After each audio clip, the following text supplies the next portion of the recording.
So I'm Oliver Gunasekara. I'm the CEO and one of the co-founders here at Impossible Metals, and I'm going to talk a little bit about mining for the climate crisis without destroying the planet.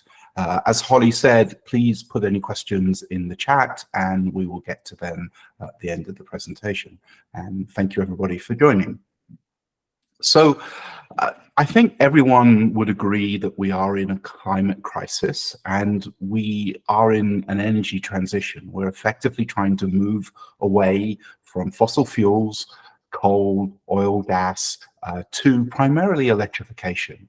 But electrification needs massive amounts of metal because metal is used to transfer the electricity or to store it in the form of battery or to build other clean infrastructure like nuclear power, like solar, like wind.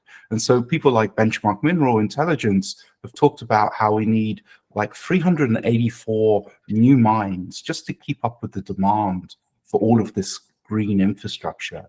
And you see people like the IEA, the International Energy Association, which is really talking about how mining for, say, nickel and cobalt is going to grow over 400% over the next decade or so. So there's massive, massive demand, lots of data out there that's showing that we need this material.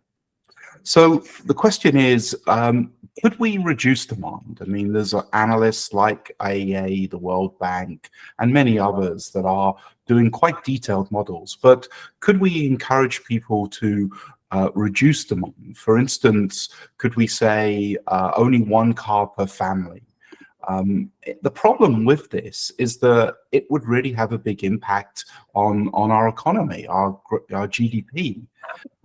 Here. And it's also not very practical, right? There is just not the infrastructure in America for public transport. And you could also say the same about the developing world. Now, you know, people in Africa or India are maybe getting to the point where they can start to afford the luxuries that we have had, like air conditioning, like electric vehicles.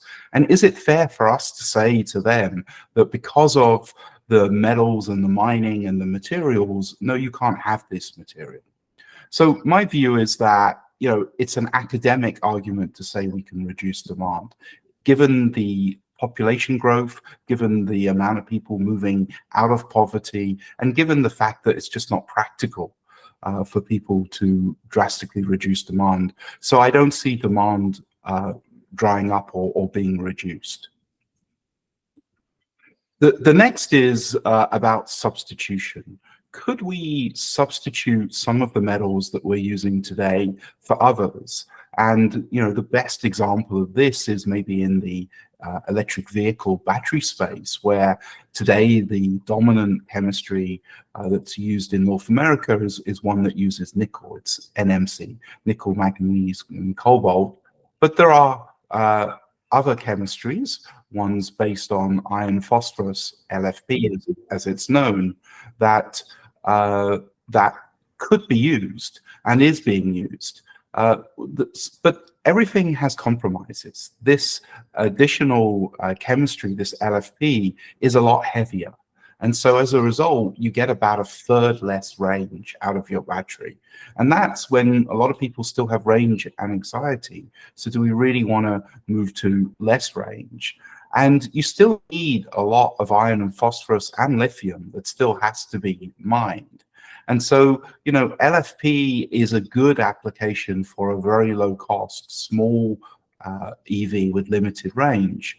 But the nickel-rich chemistries fit very nicely in some of these newer applications, like semi-trucks, like the electrical vertical and takeoff vehicles, the eVTOLs. These really cannot work without the best energy density.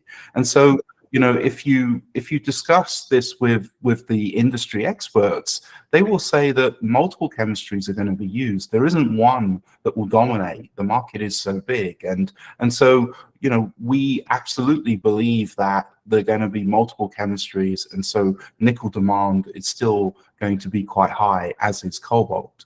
And we're not alone. If people are familiar with this analyst called Benchmark Mineral Intelligence, they have almost 100 people, and all they do is publish and write data and give seminars on the demand curve for critical minerals that go into batteries. And so they're, I would say, one of the world's experts at this forecast, very familiar with the different chemistries, the different demands. And this is some data that they presented very recently.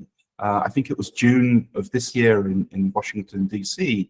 And they're predicting, for nickel, a deficit by 2027, and for cobalt, a deficit by 2026. And this factors in all the new LFP and other applications. So, my conclusion is that, yes, there will be different chemistries, but still there is going to be massive demand required for nickel and cobalt, copper, and many of these metals. Now, the US Department of Energy periodically publishes data on what is a critical material. And this is some quite recent data that was just published this year. And you can see here on the left, I bring it up here, it's a nice matrix where you've got supply risk on the axes here and importance to energy. And you can see that lithium and nickel are at the most critical part.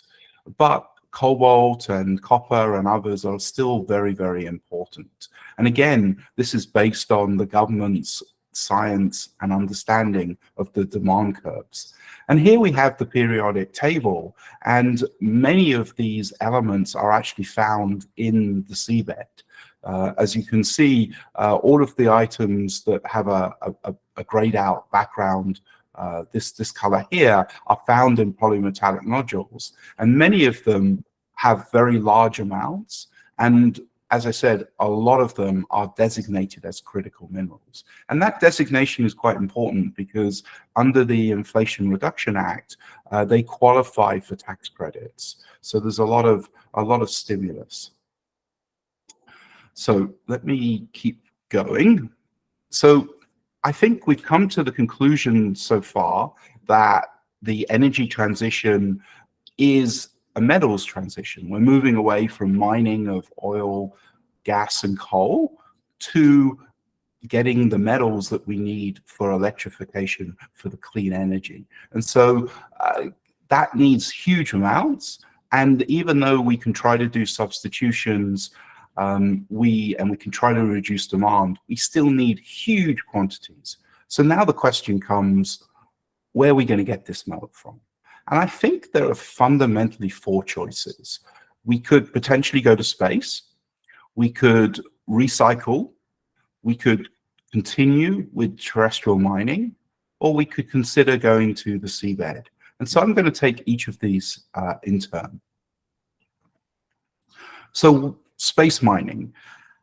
First thing to say is that we don't have any legal frameworks. We have the old mentality, I would say the colonial mentality of you place a flag and you own it. But as you'll see later with the ocean and the seas, we've moved beyond that. We've moved to this concept of a resource should be for all of humankind and should be shared and distributed fairly. And so I very much think we need to have this legal framework put in place, because otherwise we enter into an arms race, and we need something that works in the West and the East, that works for China and for the US.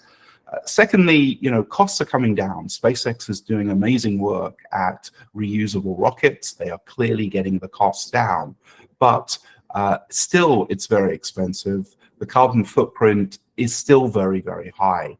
And I don't think it's viable in the next 1 to 2 decades for battery metals. It may be viable sooner for very niche platinum-based metals, but I think it's still a long way away. So I don't think it's going to have a meaningful impact for the markets that we're playing at for at least 10 to 20 years.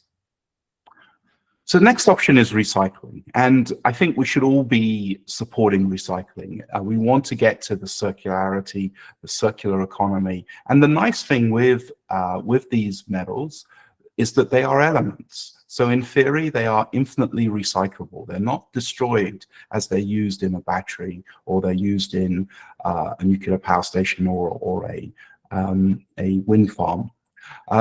We have a problem, though, with supply. And the reality is that the biggest use is going to be batteries that go into electric vehicles. But those vehicles are probably going to have around a 15-year life. So it's going to take a long time before that battery is end of life and hence can be recycled. And in fact, it may be from an environment point of view much better to extend the life by trying to reuse the battery in a second life. And there are a bunch of companies that are taking used EV batteries, refurbishing them, and using them for grid storage. Because in a grid storage application, energy density, size, and weight are less critical.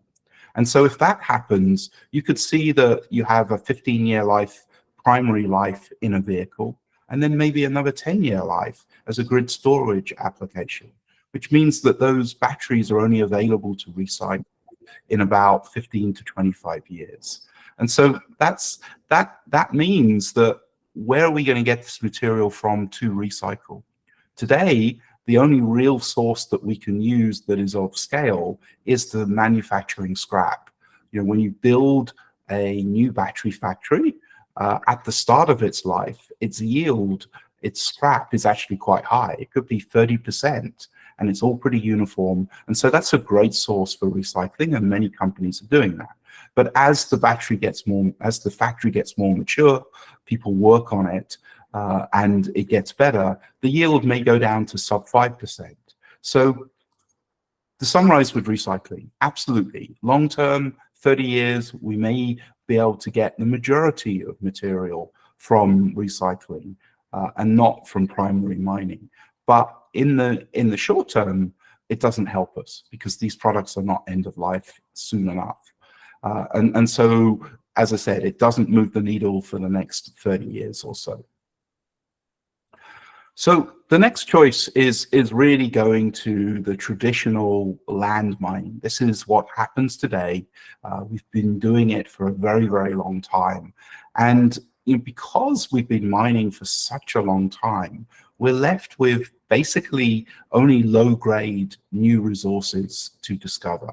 And the grade of the ore has a big impact on both its environmental footprint and its unit economics. So, you know, back in the day, you could find nickel at 5% or so ore grade.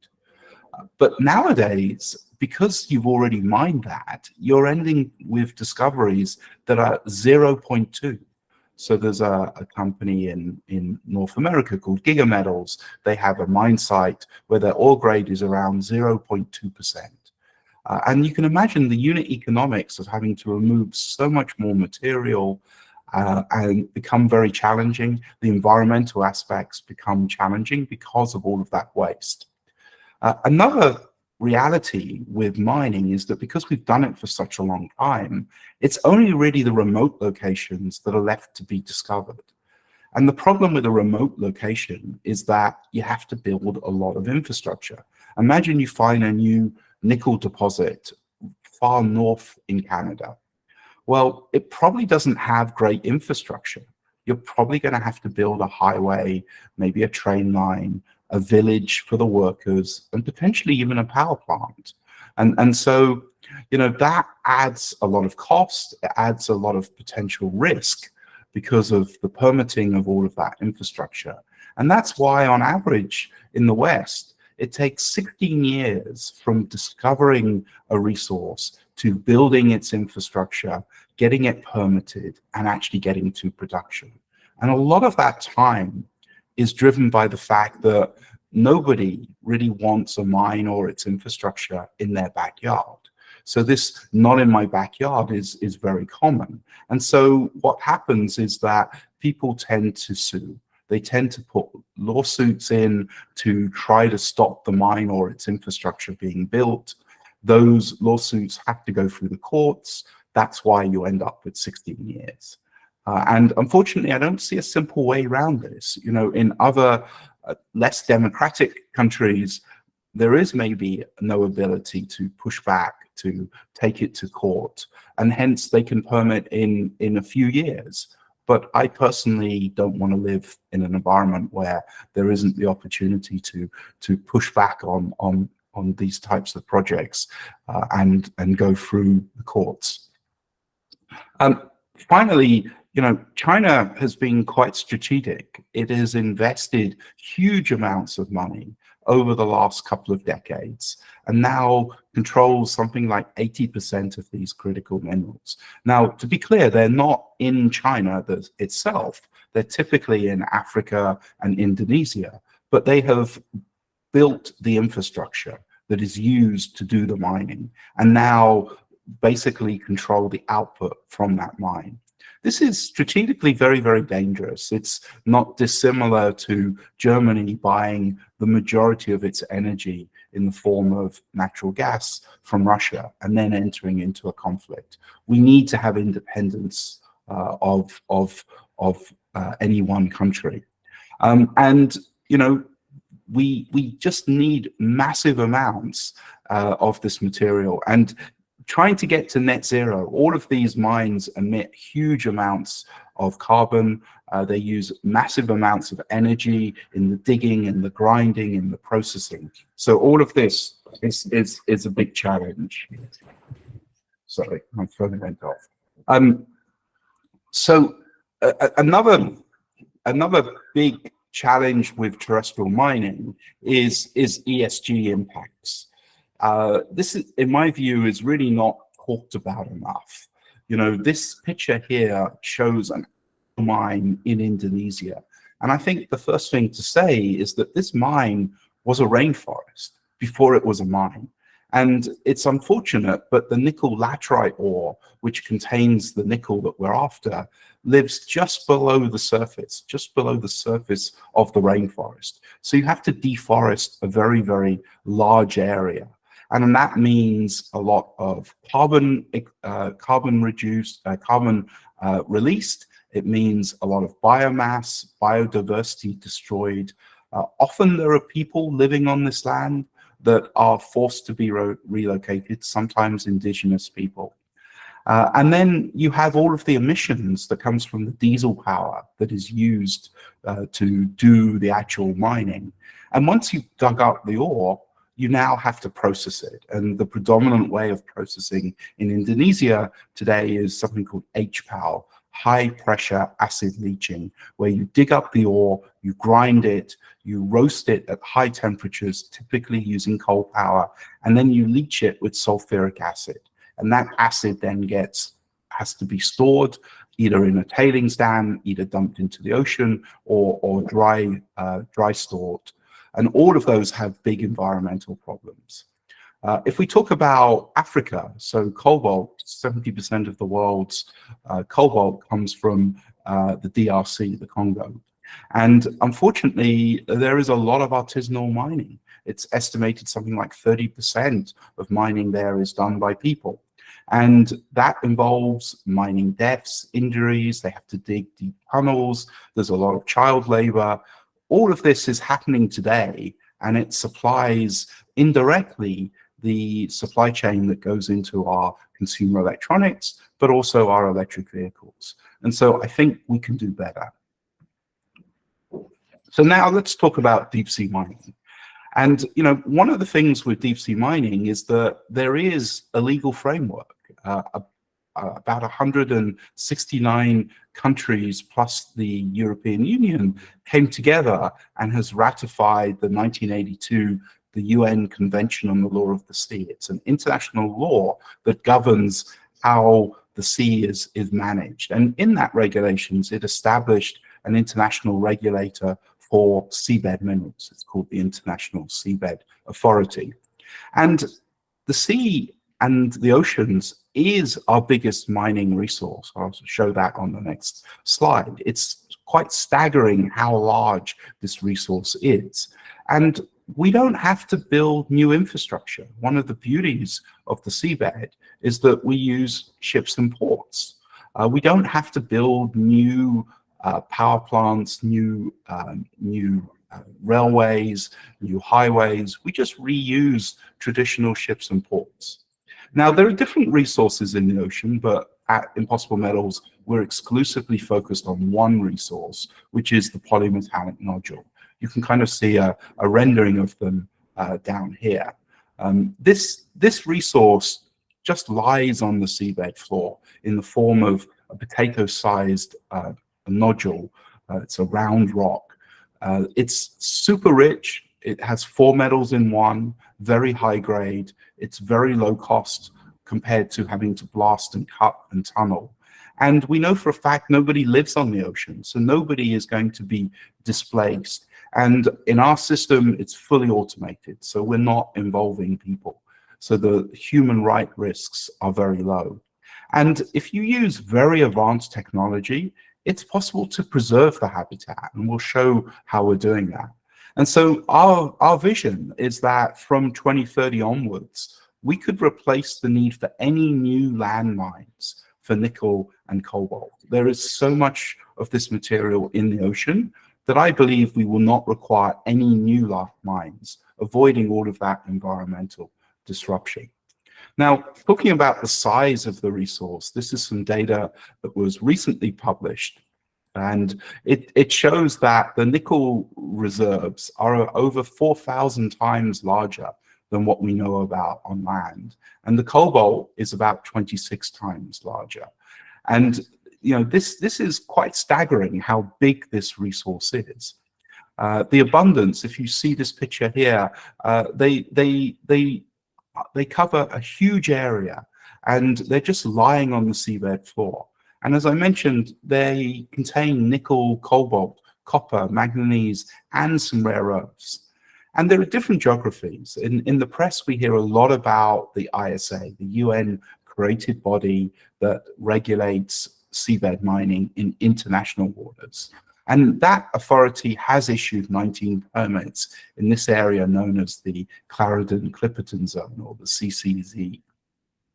But there are also other areas. So for instance, the Cook Islands, which is its own nation state in the Pacific, a long way south of Hawaii, 15 or so islands, has a very large exclusive economic zone and has huge quantities of these materials within its own territorial waters, and in fact has issued 3 exploration permits already.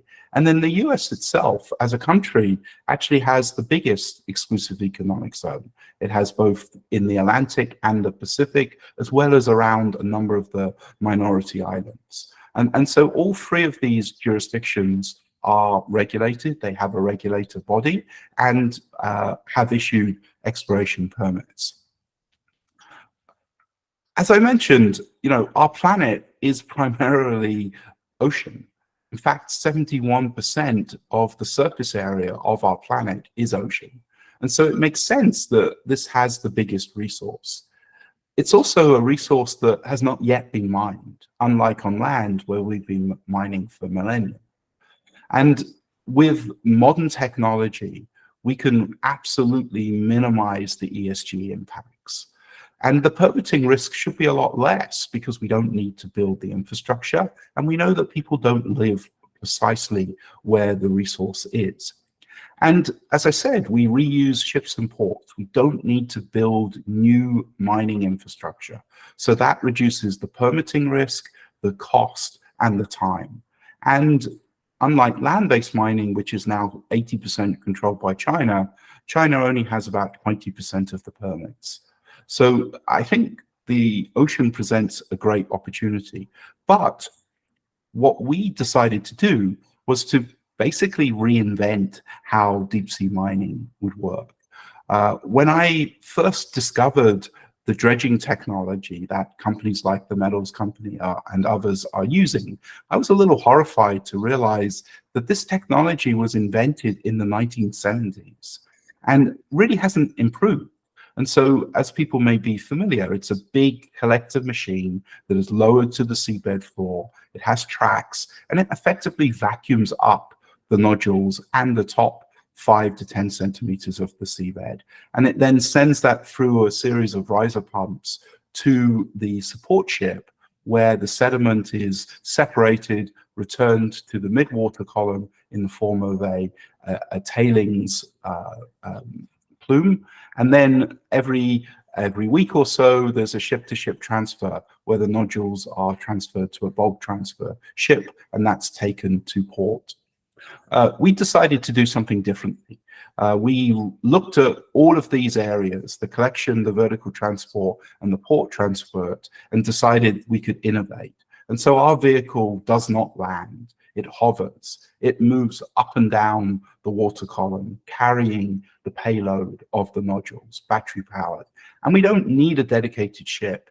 We reuse an existing shipping container vessel. And so here's a simple animation. You can see the dredging technology on the right with its sediment plumes, with its disruption of all of the material in front of it.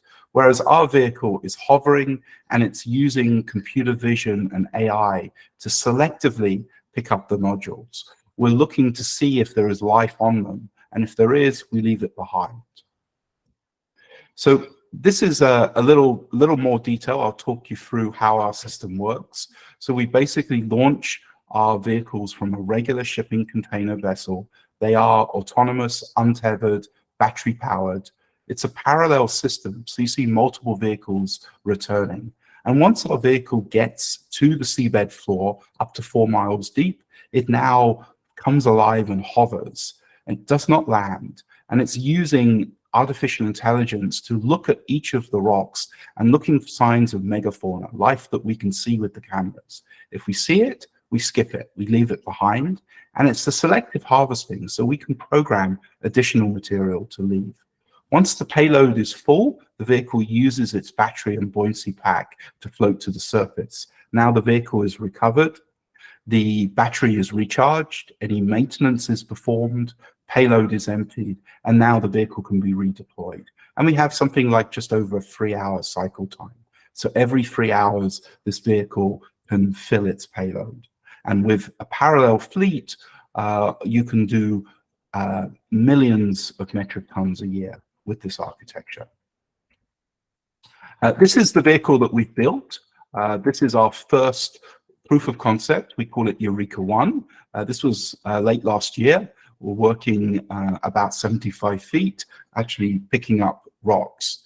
And there's more videos on our website of that. We're very proud of that vehicle. But just to kind of wrap up here, you know, I think we have a choice of where we get these materials from. We can go to land, we can dredge the seabed, or we can use advanced technology and do selective pickup. And the beauty of the seabed is that it will not have to involve displacement of people. With our technology, we can maintain the habitat, we can avoid the biomass and biodiversity loss. We will not generate sediment plumes. We may have a little bit of sediment disruption as the arms pick up the nodules, but it's an order of magnitude less than what would be a plume. And we don't have the riser pumps, and we don't have differential positioning. So our noise footprint will be significantly less as well. So my last slide, we clearly need massive amounts of critical metals to get to net zero. We are transitioning from fossil fuels to primarily electrification, and that needs metals. Land-based mining, you know, is going to be challenging to give us enough. It just takes a very long time. The economics are getting very challenging with low grade and very remote.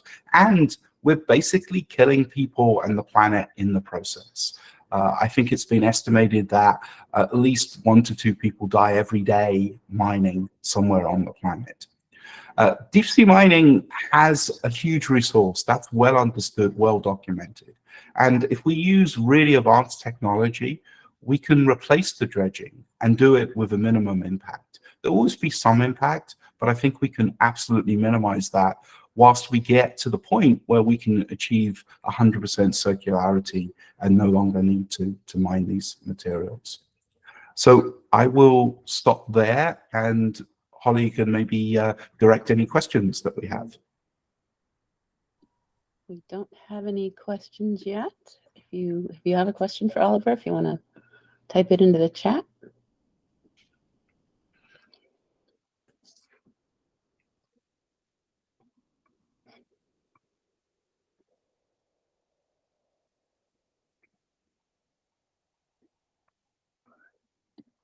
Okay.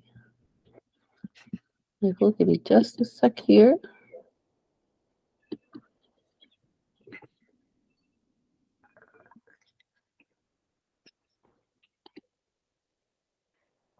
There he is. Hi, Rahul. You want to ask your question? Do I have you off mute? There. Oh, no, I don't have you off mute yet. Sorry. Give me just a sec. There. Yeah. Do you want me to type? Do you want me to No, type? no, we've got you live. Yeah. Hi, Oliver. Rahul here. So, Hello. hi. I would like to know what is your projected mining rate for commercial mining as of whenever it starts, say 2030 or so. So that is one question. And what would be a typical capacity of the ROV that you plan to deploy?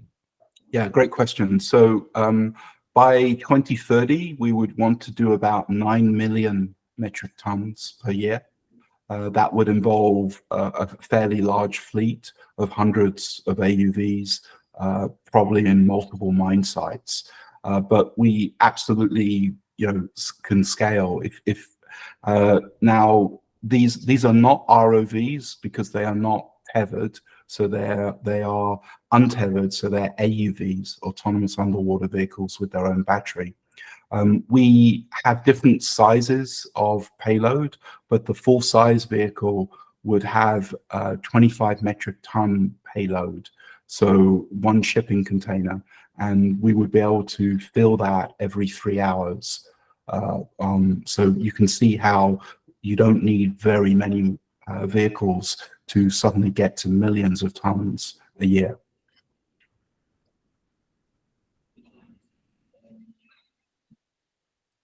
Ro, does that answer your question?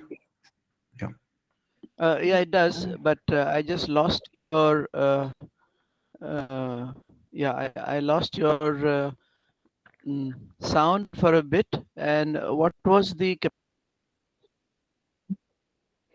collector that you mentioned, each collector? Yeah, so the full size collector, not the one that we have built now or the one we're building, has a 25 metric ton, 25,000 kilograms, and it can fill that payload just over every 3 hours.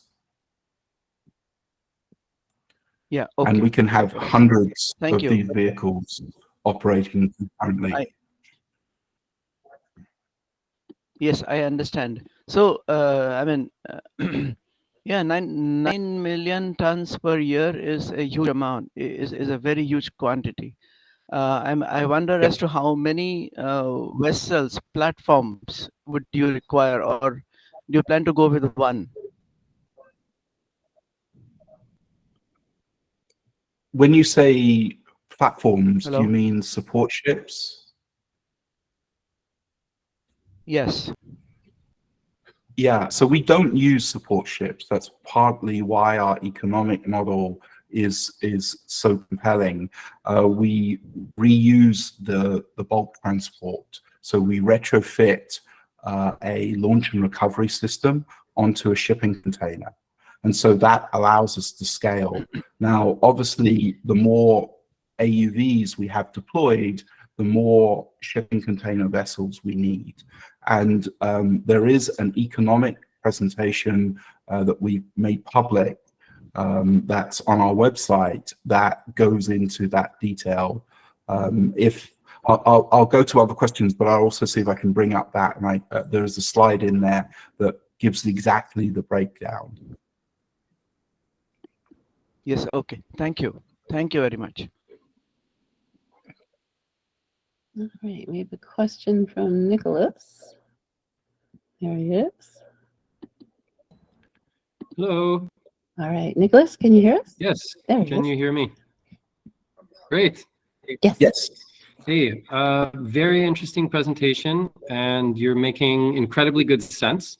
I had some questions about basically about who is going to be regulating or deciding what is appropriate or inappropriate to pick up.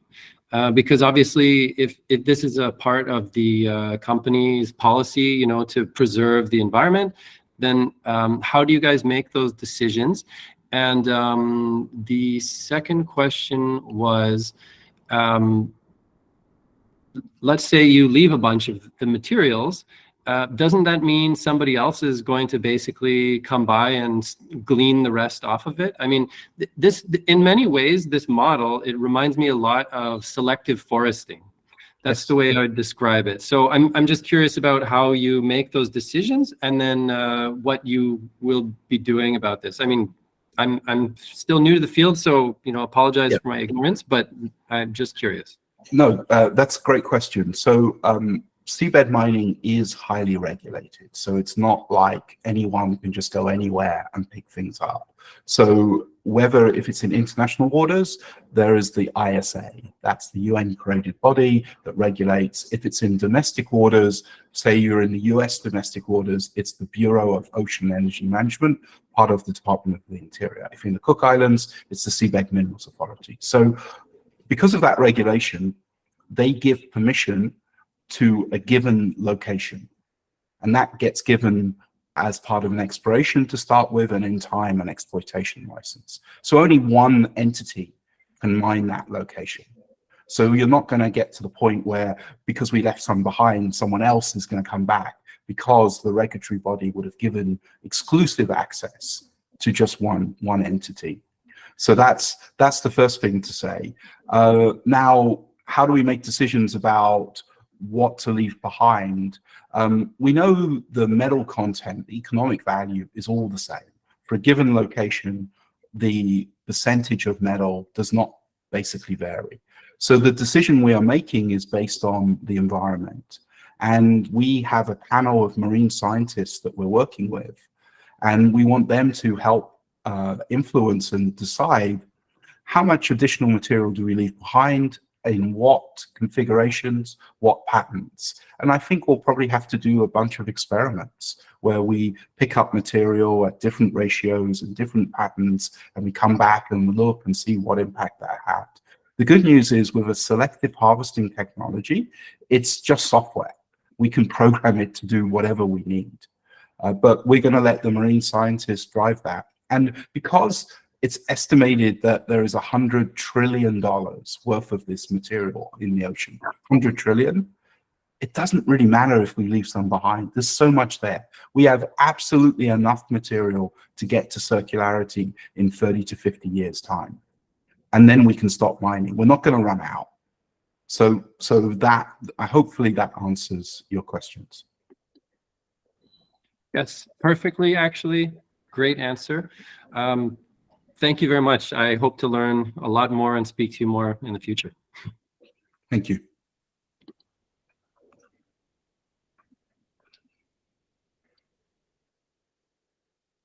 Kieran, why don't you go ahead?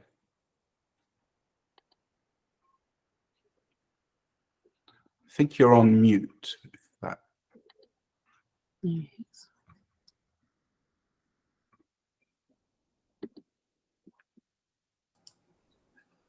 Hello, can you hear me? Yes. Okay, thank you, Oliver, for inviting me to attend the webinar. It's very educative.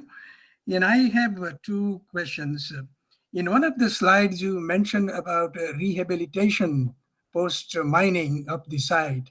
And if you could describe a little more as to what you meant by that and how would you plan to do it? And the second one is a generic question. In my reading of all the popular press related deep sea mining articles, I hardly see any mention of impossible metals. And I was wondering what might be your long-term strategy behind, being so quiet in the outside world, Yeah, I'll take the last one. I mean, we're a young company. We're about 3 years old, relatively small company that doesn't have a large amount of money to spend on marketing. And as such, the public companies tend to get most of the airtime. But one of the reasons we're doing this webinar is that we really want to get our message out. It's not through lack of trying, it's just the fact that without spending millions of dollars each year on marketing, it's not particularly easy. Now, we have had some successes. CBS Morning News came and filmed our robot up at our lab about a month ago, and that footage is on our website. So we definitely do want to get our word out, but it's just not super easy. Remind me, sorry, the first part of your question? I forgot it. The second one was, you mentioned in one of the slides that you, using advanced technology, you intend to rehabilitate the harvested site, Yeah, and maybe that's not quite. I think what we're saying is that because we don't destroy all of the habitat, because we leave behind some percent of the nodules, we don't need to do the rehab. Now, on land, it's a mandatory requirement that you put hundreds of millions of dollars in a government bond and you fill in the open pit, you replant, and that's expensive. With the dredging, there's nothing you can do. You've destroyed everything. But because we're doing selective harvesting, we preserve the habitat, and I think that's the key distinction. Also, I'm just going to quickly, this slide is from our public economic model. In fact, Jason will give a presentation on this next time. But to answer your question, Rahul, this is at 6 million tons, but of course you could scale beyond that.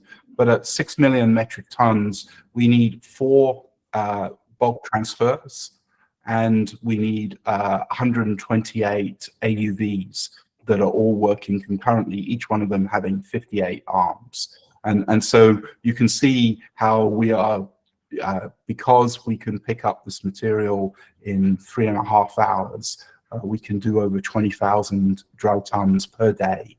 And we can operate majority of the days, maybe 10% of the year, the sea state is too bad. But that's how we scale. Okay.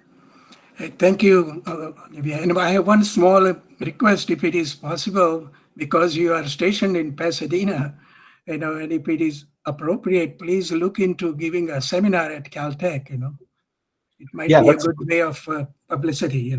That's a great idea. In fact, we have an R&D agreement with Caltech. We use their mass spec tech to help in our mineral processing. So yeah, that's a great idea. We'll make that happen. Yeah, when I was a student, we had a course called AE 107, and that particular course, what they used to do is invite outside industries to give a presentation as to what they are doing, and that kind of invites a lot of professors and students from all over the institution, and that was the thought behind it. But thank you for considering it, and again inviting me to attend the webinar. Very educative, and good luck. Yeah, thank you. Nicholas, I think you have your hand raised. Oops, yes, I did. Thank you. So actually, you mentioned another point that I was very curious about. And specifically, it was the processing of the metals. The second part, I understand you are looking at very interesting bacterial processing methods. And I was wondering if you could speak to that. And yeah, we should maybe do a webinar on that. But absolutely, I mean, the traditional way of processing any ore is basically pyro, where you roast it at very high temperatures, or a hydrometallurgical process where you leach it with strong reagents or acids like sulfuric acid. We have discovered a new way, which is based on bacterial respiration, where the bacteria actually tries to breathe the oxidized ore and break apart that oxidization by exchanging electrons. And so it's a technology that we are researching in our Pasadena lab. We have quite good results on the bench, but we still have a way to go to scale that up. But I think we should maybe put that down as a potential future webinar to talk about. Okay. Yeah, I was just very curious because, I mean, out of the two things, obtaining and then processing, it seems very, very challenging to develop two separate technologies in one company like that. They, of course, go hand in hand, but I was just very impressed to hear that you were doing two completely new experimental processes. Yeah, I would say the majority of our work is on the robotics. That is more mature, but we are researching the mineral processing side, and I think we're starting to get to the point where we may well accelerate that activity. So watch this space. I saw there's a couple of questions in there. So how long will one of your AUVs require from being launched to collecting to fill its payload? So the exact answer is 3 hours, 30 minutes. So that every 3 hours, 30 minutes, the AUV can be reused. The majority of that time is actually moving up and down the water column. The collection is the shortest part, and then you obviously need some time to recover the vehicle, recharge or swap the battery, empty the payload, do maintenance. But basically 3.5 hours cycle time.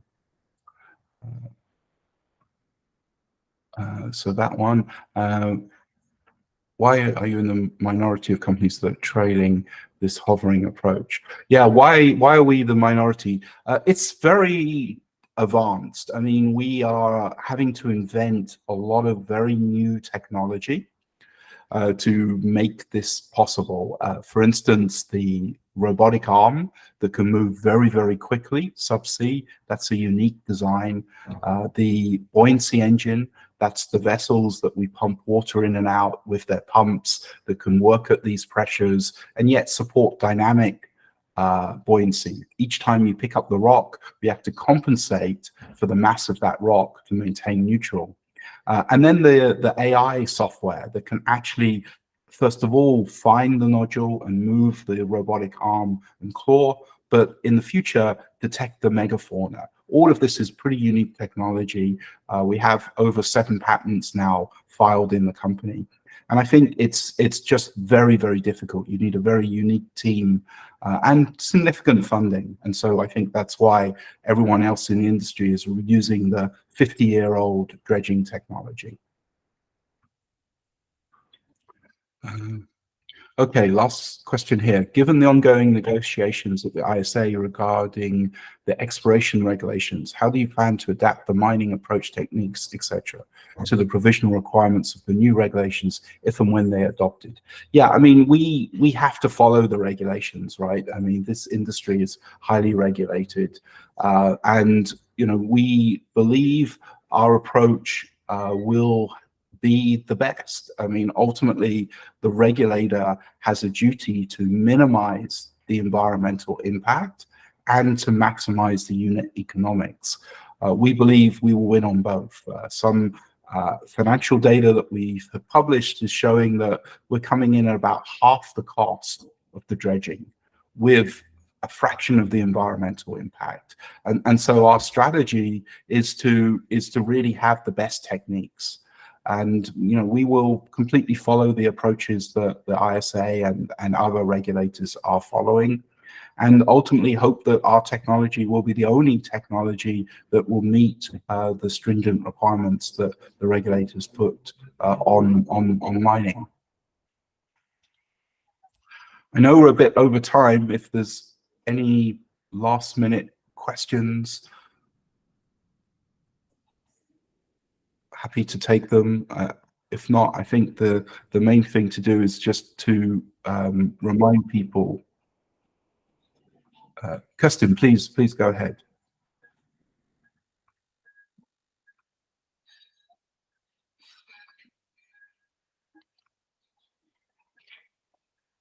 Can you hear or see me? Yes. Right. Okay. Yeah, thank you very much for this really, really interesting talk. As far as I understand, you're not associated with any country as a sponsor.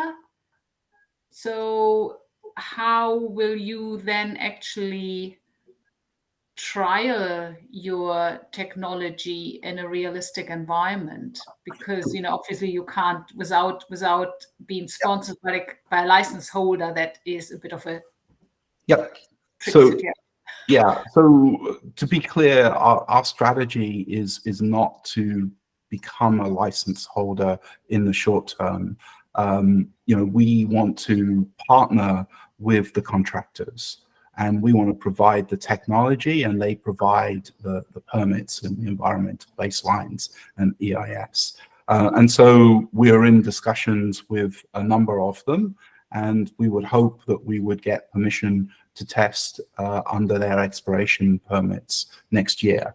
What we are doing, though, is that we will which is our deep water testing vehicle that we're in design of today. We intend to test that in December off the Blake Plateau, and we will apply for a scientific permit directly with the Bureau of Ocean Management, and we will publish all results from that test. We intend to test on the Blake Plateau off the east coast of Florida, December of this year, and then in 2024 we would like to test in collaboration with a permit holder, a contractor in their licensed area in either the CCZ or the Cook Islands. Okay, yeah. Thank you very much for that. Yeah, my other question was just, I couldn't believe that in 3.5 hours you go up and down and collect the nodules. I'm still used to slower speeds where it takes your gear 2 hours to reach those steps. You broke up a little bit there, so I didn't quite understand. Sorry, maybe try repeating. My question earlier on about the length of deployment of your collector vehicles is just based on my experience that it takes gear a good 1.5 to 2 hours to reach depths of 4, 5, 6,000 meters. So I just could not believe that it would only take 3.5 hours. Yeah, I mean, remember this vehicle is untethered, right? So it doesn't need a tether and a tether management system. And obviously it has no people, so there isn't really any safety issues of carrying humans. But if you do the maths, it's very much achievable. Now you have to design the vehicle. We are using a drag coefficient to minimize the drag, and we also have a large amount of energy and large buoyancy pumps. So we're very confident that we can achieve that speed. Thank you, and good luck. Thank you.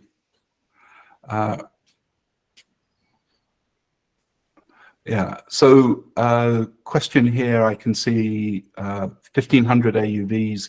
I mean, it scales. I think the slide I showed previously was less than that. It was 128 AUVs that would deliver 6 million tons per year. So, and on that slide, we were showing the capex of that would be about $1.2 billion. So that's what you would need. Obviously, that capex could be amortized over a 20+ year life of these, and you don't have to start with such a big fleet. But what I suggest is our next session will do a deep dive on the economics. We're very confident that we will come in significantly lower cost than the dredging, more scalable, and actually a lot less cost. What is the advantages of AUV over conventional dredging as production is concerned? Could produce 2,000 metric tons. I think if you saw the slide, George, we're showing how we're doing 20,000 metric tons per day, not 20,000. With a fleet of 128. So our system can scale to almost any number, and in fact is far more scalable. You can start with a much smaller production capacity and grow much larger. And so it's very capital efficient in that regard. Final thing, as you're seeing here, and Holly posted, we have our next webinar coming up in September, Friday the 15th. Jason will talk about the concept economic model and compare that. And then in October, Bob Gallion will talk about batteries. And I would just ask if anyone could give us a vote for a talk that I'm attempting to do in South by Southwest next year. That voting, I think, is only open till Sunday, but I would very much appreciate if anyone would vote for that. With that, Holly, anything else, or should we wrap? No, I think that's great. I'm sorry that URL didn't work well. Let's try that one. There we go. For the South by Southwest proposal. Great. Yeah. So thank you, everybody, for participating. I think we had some great questions. We want to be open, encourage additional questions. Feel free to reach out to us if you have some, and look forward to seeing you on our next webinar. Thanks very much. Thank you. Thank you.